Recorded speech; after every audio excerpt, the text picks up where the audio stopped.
Vous avez un enfant opposant? Ben, j'ai 3 gaffes courantes que vous devriez essayer d'éviter à tout prix.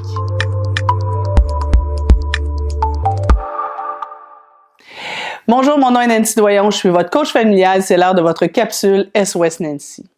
Vous savez, moi, ça fait un petit peu plus de 25 ans que je travaille avec des enfants qui ont des troubles de comportement, dont des enfants qui ont des troubles de l'opposition. Je travaille aussi avec des enfants qui ont des petites, moyennes ou grandes cornes et qui, de façon régulière, s'opposent aux consignes de leurs parents, s'obstinent, argumentent, etc. Ben, j'ai pu observer à travers mon expérience qu'il y a 3 gaffes très courantes que les parents et que les divers intervenants qui entourent les enfants ont tendance à faire. Première gaffe que je vois très fréquemment, c'est les adultes qui veulent gagner à tout prix. On les entend dire « il faut pas qu'ils gagnent, il faut que je tienne mon bout, il faut absolument pas que je cède ».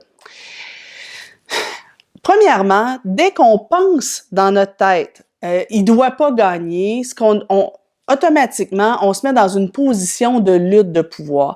Et là, il faut avoir en tête que les enfants opposants, ceux que je dis qui ont de la graine de tête de mule, ben plus on veut qu'ils fassent quelque chose, moins ils veulent le faire. Plus on veut les empêcher de faire quelque chose, plus ça devient tentant pour eux de le faire. Alors, chaque fois qu'on tient absolument à gagner notre point, à se faire obéir à tout prix ici, maintenant, ben forcément, on alimente l'espèce de relation qui est toujours en confrontation. Moi, ce que je suggère davantage, c'est d'utiliser l'intervention du choix.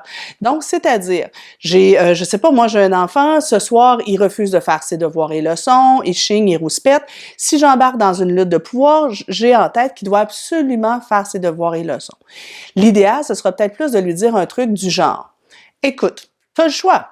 Moi, je suis là pour t'aider à faire tes devoirs et leçons pendant la prochaine heure. Si tu les fais, ça va me faire plaisir de t'aider.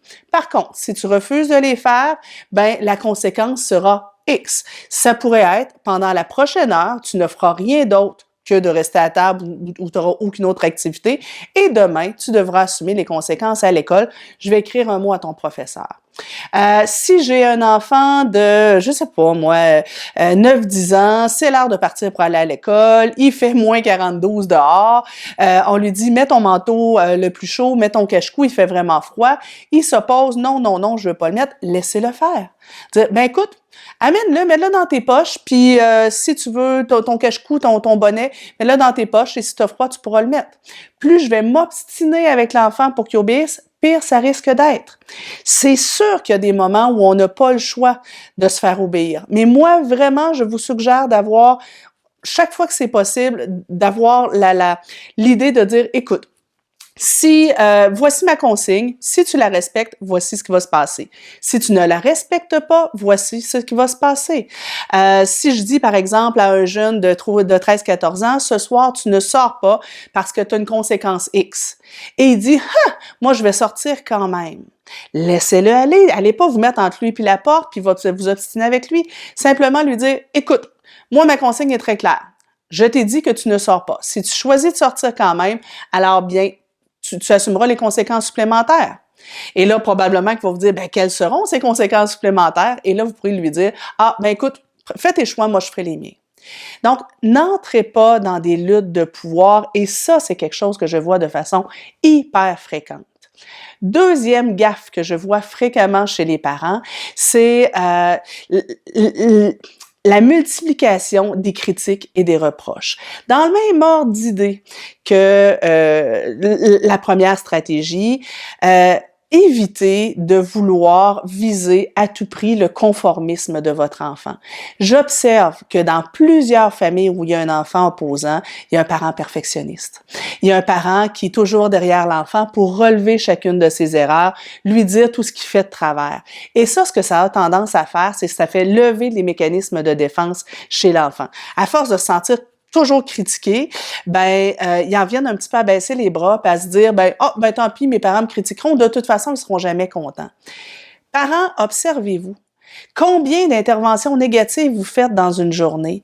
Et là, sincèrement, je vous encourage fois 1000, fois 10 000 à mieux cibler vos priorités. Il y en a qui disent choisir ses batailles. Moi, j'aime pas l'idée de choisir nos batailles, mais choisissez vos priorités. Intervenez sur le respect, intervenez sur la violence, intervenez sur des trucs qui sont vraiment importants.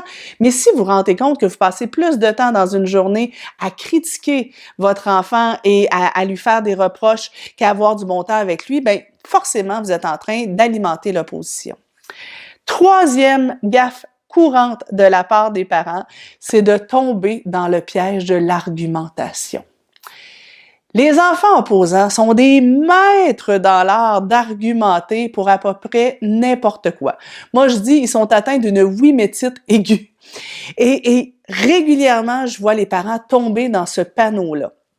Alors, on dit à Justin, « OK, mon Justin, c'est l'heure d'aller prendre ta douche. » Et là, il part. « Oui, mais je l'ai pris hier. Oui, mais tu sais, tu as fait un sport aujourd'hui. Oui, mais j'ai pas eu si chaud que ça. Oui, mais tu sais que... » Arrêtez-moi ça.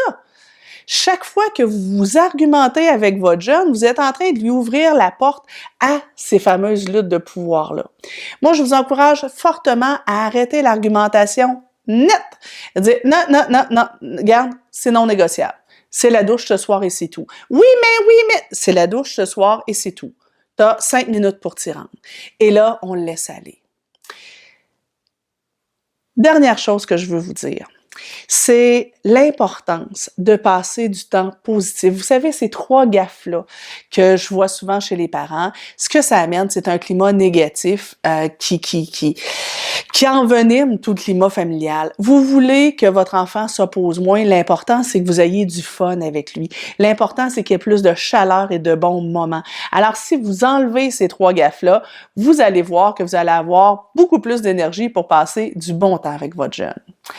Vous auriez besoin d'aller plus loin. Je le sais, c'était 3 petits trucs très courts. Je vous encourage, entre autres, à aller voir mes autres vidéos YouTube où il y en a plusieurs que je parle justement d'argumentation, de stratégie par rapport à l'opposition. Mais aussi, on a préparé pour vous une formation complète sur l'opposition qui s'appelle le syndrome de Spirit, faire face à un enfant opposant et savoir l'apprivoiser. C'est 2 formations que vous pouvez suivre individuellement ou que vous pouvez acheter en combo. Ça vous fait sauver de l'argent, mais aussi en bout de ligne, là, c'est 2 formations d'à peu près 3 heures, 3 heures et demie chacune, où il y a énormément de trucs de remise en question, où je vous permets aussi de comprendre qu'est-ce qu'il y a derrière l'opposition, parce que ça, c'est important. Avant d'intervenir pour que votre enfant obéisse davantage, qu'il se conforme davantage, essayez de comprendre qu'est-ce qu'il y a, qu'est-ce qui le motive à s'opposer comme ça, puis à toujours être en confrontation.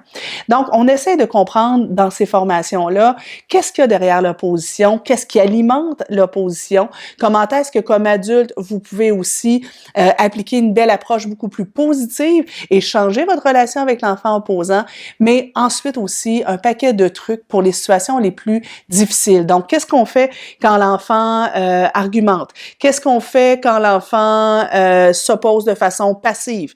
Qu'est-ce qu'on fait quand l'enfant s'oppose de façon active, quand il nous fait des crises? Qu'est-ce qu'on fait quand il tombe en mode provocation et qu'il fait toujours l'inverse de ce qu'on lui demande? Et donc, un paquet de trucs comme ça pour mieux gérer le quotidien.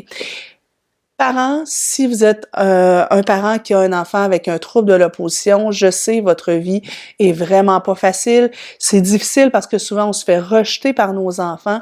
Et ce que je vous propose, c'est vraiment comment, jour après jour, à travers le quotidien, vous pouvez tout doucement, parce qu'il n'y a pas de formule magique, là, mais comment vous pouvez tout doucement changer l'espèce de cercle vicieux négatif pour s'en aller vers davantage de positif. Ça vous intéresse? Alors, je vous encourage à cliquer sur le lien qui est soit en haut, soit en bas, selon que vous êtes sur YouTube ou sur Facebook, et vous allez pouvoir en savoir plus, vous allez avoir tous les détails. À la prochaine!